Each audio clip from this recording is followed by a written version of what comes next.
Bienvenue dans votre émission L'Agi de Dieu, là où nous écoutons des témoignages bouleversants, puissants, mais surtout remplis d'espérance. Aujourd'hui, nous recevons une femme au cœur blessé, mais que Dieu a guérie, restaurée et relevée. Elle s'appelle Maman Carmel. Elle va nous raconter comment, dans l'épreuve du mariage, elle a trouvé une paix qu'aucun homme ne pouvait lui offrir. Bienvenue Maman Carmel. Merci Cicia. Merci pour l'invitation. Mon témoignage est celui d'une femme blessée, qui a voulu régler les choses par la chair, mais qui a découvert que seule l'intervention de Dieu pouvait changer une situation aussi douloureuse que la mienne. Racontez-nous. Quand je me suis mariée, j'étais pleine d'espoir. Je voyais mon mari comme mon roi, mon refuge.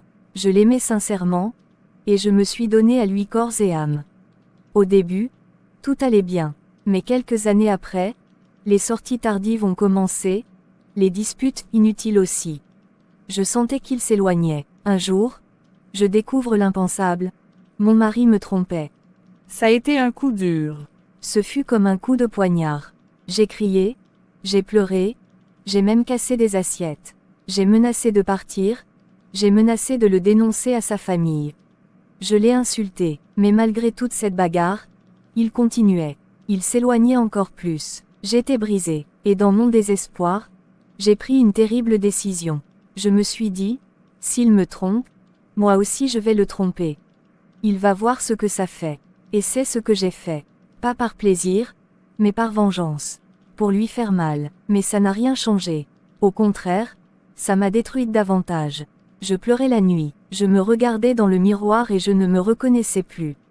J'étais vide. Pourquoi cette décision de le tromper? Je veux savoir. Il était 21h12 ce soir-là.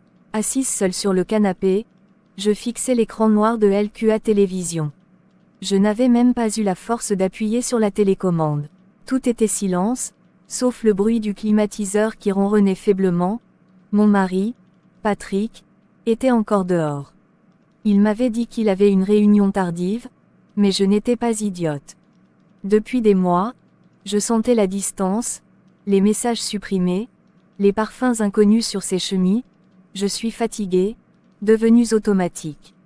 J'avais même surpris un appel, une voix de femme douce, rieuse, qui disait « Je t'attends, bébé ». Ce soir-là, quelque chose en moi s'est brisé. Pas de cris, pas de larmes, juste une lassitude froide. J'ai attrapé mon téléphone. J'ai glissé dans mes contacts. Il y avait ce collègue qui me regardait toujours avec insistance.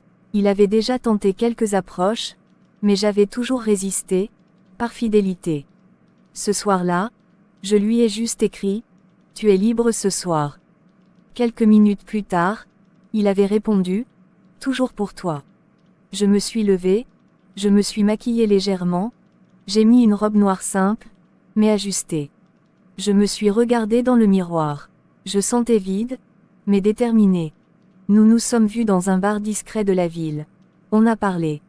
Il m'a complimenté. Il a posé sa main sur ma main. Et je l'ai laissé faire. 1 heure plus tard, on était dans une chambre d'hôtel.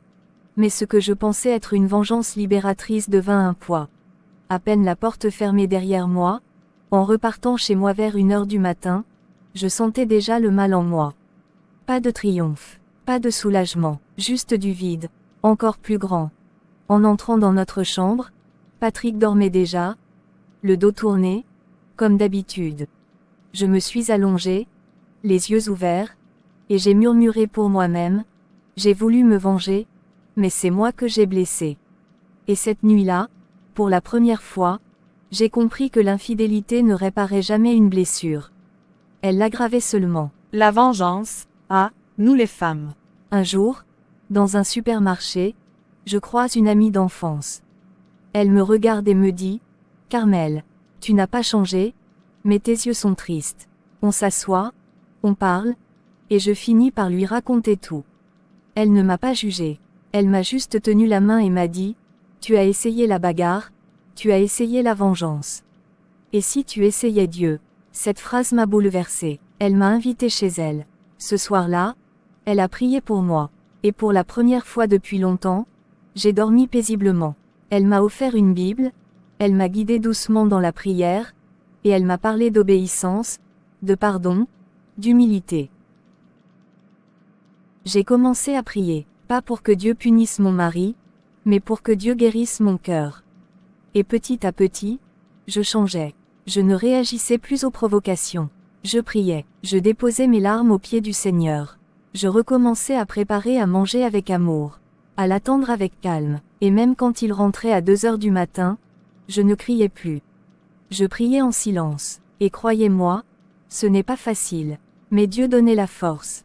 Je disais souvent, « Seigneur, c'est toi qui vas me venger, ce n'est plus mon affaire. » Quelques mois plus tard, mon mari est rentré à la maison un soir, il m'a regardé longuement. Il m'a dit, « Carmel, je ne te mérite pas. Tu es une vraie femme.